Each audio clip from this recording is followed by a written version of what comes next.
In this episode, I talked with 3 different people who work in a business directly interacting with visitors. Whitney Roof, who works as a mountain sports school sales manager at Teton Village, which is an even smaller town just outside of Jackson, which houses the world-renowned Jackson Hole Mountain Resort that officially began in 1966. Jim Waldrop, the hotel manager for the Wirt Hotel, which was built in 1941 and has a lore of its own. And Kiva McConaughey Moon, who works at Jackson Drug, which is a local place created in 1919 that has kept its Western diner feel throughout. I was curious what their thoughts would be regarding the questions that they get the most. I definitely get asked a lot, like, where Yellowstone is. And they're like, oh, is like Yellowstone close? And I'm like, it's about like 2.5 hours away. And then they're always like, no, I don't think so. And I'm like, okay, you can look it up on your phone. I've gotten some questions about family from families asking how like the school is here, and I think that those families are wanting to try to move to Jackson. They ask how the schooling was. Oh, because it's the work and because it's, the lore and the history of the Wirt Hotel is, what are some of your favorite stories, that you hear about? And my favorite stories are the small stories that, the president of the bank who would tell me about, coming in here as a 14-year-old and his parents would be, gambling at the Wirt Hotel. Stories like that are most intriguing. Of course, when Jean Arthur and slide down the balcony is one of a very significant story in the history of the work. When she was here filming the movie Shane from many years ago, those are all great stories. But I love the stories of individuals that I know that live here, and their grandkid. They were brought here by their grandparents or by their parents, and have amazing stories. Those are the most interesting for me. And the pros and cons to tourism, which I also asked for other interviews. The pros of tourism is that clearly, most of our jobs here in Jackson and Teton Village rely on tourism. We have built our community around tourism, and so, we have lots of jobs in this community because of it. It's not just a small, sleepy town, we have tourists that come in, and it's exciting to see them so excited, coming in with their families, checking out a place that we love. It's home for us, and we love it. And I think that's a neat perspective, too, to see other people excited about being here and bringing their families here and getting to experience a little bit of what we experience on a daily basis. The cons, I would say, is our infrastructure can't necessarily handle the millions of people that come through Jackson. We are a small town, and I think we have just grown a lot in the last probably 5 years or so. And so our infrastructure suffers. Our roads suffer, our buildings, our employees get wiped out. It's all or nothing, it just comes all at once. And so it can be very draining at times because of so many tourists that come through. And I understand it's a beautiful place, it's a unique place, and we all love it.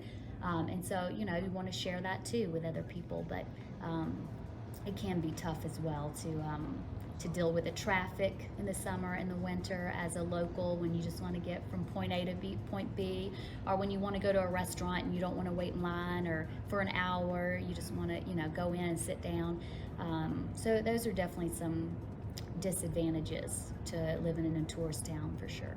I kind of grew up here when Jackson was like a little bit smaller, and we had tourists, but they didn't, fill the town, and now they do. So I think I've really seen like the progression of tourism in this town. I think a huge pro is that economically, tourists help a lot. Jackson's an expensive place. I think some cons, like I said, I've seen that progression of tourists, and it was great for a little bit, and now it's really starting to not be as great.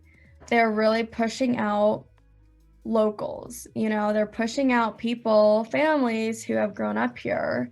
Like last year, my family had to move to Victor because it just got too expensive to live in Jackson. And you know, Jackson like was our home. We had a great property kind of out by Teton Village, and it bordered the national park.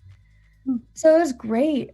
But because all the prices are rising, some of it due to tourism, we had to move. And a lot of family friends we know, they're moving. But it's definitely kind of destroying like the home here that locals created. Well, I'm obviously a pro-tourism guy, and it's taken care of my family and I for a number of years.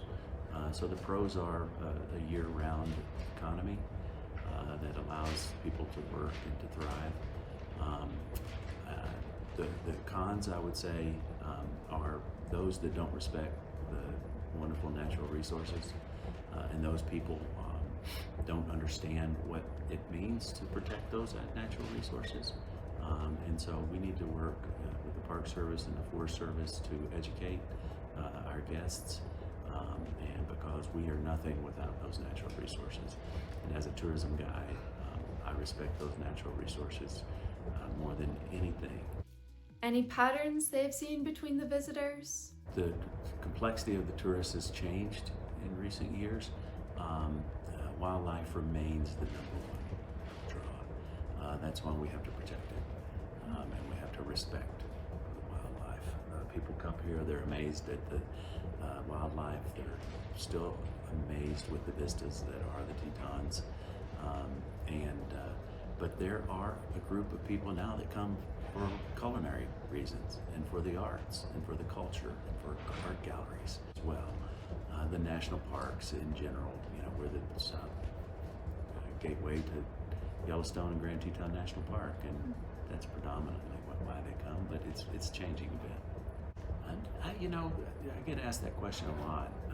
In a sense, it's very different, but at its core, it's very much the same. But as I mentioned, you know, there's arts and culture that have become prevalent that were not so prevalent in the early days, in the early 90s, before the Center for the Arts, and before the many art galleries that are here, before the the dancers workshops and some of those performing arts that are amazing. And I've had the good fortune to raise my daughter here, and it's an amazing experience for me. I mean, I think obviously people that come to Jackson are here for either, you know, like National Park and the wildlife and the Tetons, or for skiing. There's definitely some different kinds of people though, for sure. Like there's people who come in and you don't know if they're a tourist or if they're local. Like they have a very chill, like vibe, I guess. They're not very like clueless or anything. So I'm like, oh, like, are you from here? Are you not from here? I'm not sure. Then there's people who, you know, walk around town dressed in like cowboy boots, like jeans, plaid shirt, cowboy hat, and you're like, oh, they're definitely a tourist, you know? Because we don't really do that. I mean, rodeo kids maybe, but growing up here, I think they just have a different like outlook on what Jackson is. It's this huge like country like hick cowboy town necessarily. It was. So although like they definitely like present themselves differently, and it's somewhat easy for us to tell if you're a tourist or not. In general, I think they all come here for the same reason. You know, right off the bat, I think it's the same pattern. They're looking for the same things. They're looking to come out with their family and have a great time with the kids and the adults together. They're looking for a family experience, that, you know, activities they can do together and create memories and whatnot. So yes, I think it's very similar. Whether or not tourism should be moderated here? Definitely. It should definitely be moderated for sure. You know, it's tough to know what that should be and how we should do it, but I think we do need to implement some regulations in that for sure. Just because yeah, it's our areas get hammered. They get trashed, with a lot of people and different thoughts and opinions on how they should take care of the land, how they should respect things. Everyone has a different opinion, and so I think we definitely need regulations on that to help preserve this unique, beautiful place.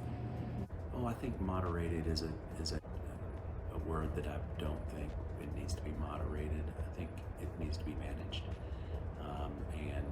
I do believe that there is a happy medium between sustainable tourism, whatever that is. I mean, there's lots of different definitions of that, but I believe that there's a happy medium between tourism and protecting our natural resources. I think it should be. However, I'm not entirely sure like how it would be. I think we need to be more aware of like the locals here, be more aware of what Jackson really is supposed to be. Think about that because I think sometimes people are like, oh my gosh, tourists, like let's expand Jackson, like let's make it bigger. But coming from locals, we're kind of like, no, like let's keep it like a smaller, nice town. Which, yes, these were just a few responses I got, and we'll see how they compare across the board for people in other aspects of industry. Next, I asked who was the most interesting person or group of people that they have met here. You know, many years ago, I had the opportunity to meet Paul Petzel. Paul is the father of American mountaineering or North American mountaineering, and he was an amazing, thoughtful individual, so interesting, and someone that I really look up to. He was an amazing mountaineer. I mean, one of my favorite people in Jackson, her name's Tracy. She was my dance team coach because I grew up dancing. She's like a second mother to me. Like I love her. She's probably like my favorite person here. I'd have to say I've been working for Jacksonville Mountain Resort for 17 years now, and I would say that within Mountain Sports School, where I work, we have a very unique, awesome group of people. They're the reason I stay here at Jacksonville Mountain Resort and continue to work. They are unique and wonderful people, and we work well together, and we're all here because we want to get on the mountain. We want to experience being outdoors. We love outdoor activities, and so that really brings us together, and we have a bond because of that. Then the places they recommend the most to tourists. Obviously the park. I mean, we definitely touched on that. Astoria Hot Springs, it's kind of new. Mm-hmm. That's great to go to. It's really nice. It's like, I think the fact that it's out of town a little bit, it's very peaceful there. For those that are fairly inexperienced, I say get up early in the morning and take the 2-mile hike out to Taggart Lake, before the crowds get there. It's magnificent vista. You asked me about vistas earlier. It's magnificent and short, and you're likely to see some wildlife. I still recommend Jenny Lake. I recommend Jenny Lake early in the morning as well. Well, I would have to say that coming out here to Teton Village and participating in the activities that Jacksonville Mountain Resort offers is awesome. We have the iconic aerial tram. We have our new Via Ferrata experience that's really popular with the tourists. We have paragliding, which is amazing. It's once in a lifetime experience for a lot of people. So that's a really cool experience. And then we have our downhill bike park as well that people really love. And then also, of course, just Grand Teton National Park, doing hikes in the park, seeing the animals. That's really unique experience. And then in town, you can sign up to go whitewater rafting, do the ATVs, do the chuck wagons. That's a unique experience. People really like that as well. What shouldn't be missed? Oh, I think you got to go to Dornan's. You got to get a pizza at Dornan's and sit out on the deck. So it's kind of a place and a meal. It's in Moose, Wyoming. It's at the base of the Tetons, and it's one of my favorite places on the planet.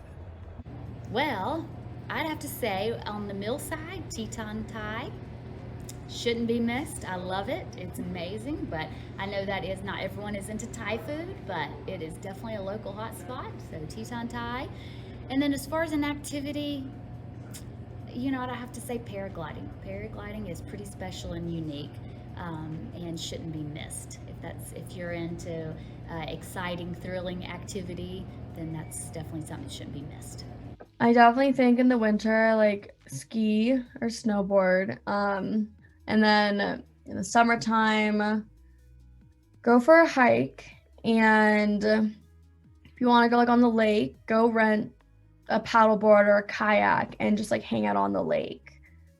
And finally, how does tourism play into Jackson's culture?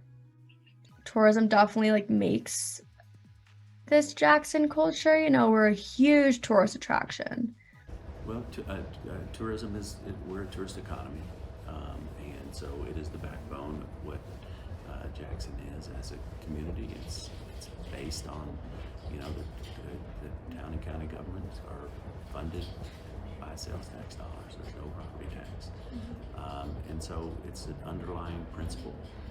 Again, we need to manage it, and we need to monitor it, but it is unequivocally a tourism economy, and we thrive because of it. Yeah, like I said before, it's tourism plays a huge part in Jackson and why Jackson's the way it is, and why we're able to thrive so well here in Jackson is because tourism.